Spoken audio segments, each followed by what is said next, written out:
তো এইসব জব রইছে পেট আমার জব লাগে কি যে বলতো আনছো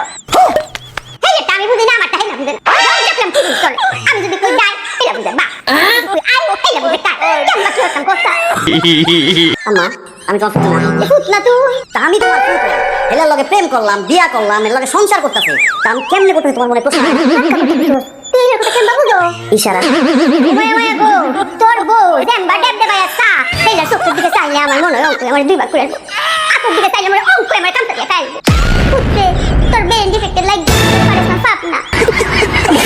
তোর বেনটা নিয়ে ঠিক কর হেলা তোর বেনটা ঠিক করলো এই পাগলের ডাক্তার নিয়ে বিয়া হয়ে গেল আর আমার কপাল এই পাগলের ডাক্তার নিয়ে আমি কথা কিচ্ছু তুই বুঝি না ফুটে অঙ্ক তুমি আমি পাগলে করব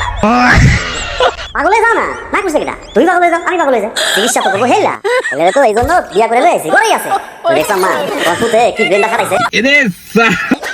কার ব্রেনের কথা হচ্ছে আম্মা আপনারটা কইছি আপনার ছেলে ব্রেনের কথা কথা না স্বামী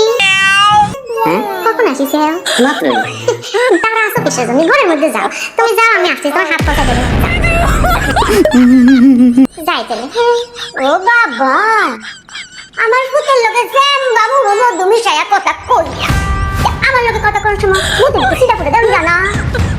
ওটা তো পাগল ছিল এবং পাগল থেকে ভালো হয়েছে ওটার ব্রেনে যদি বেশি চাপ পড়ে আবার ছাটা উঠে যায় না বোঝে না আমার লোকে তুমি জ্যাম্বা ব্যবহারটা করো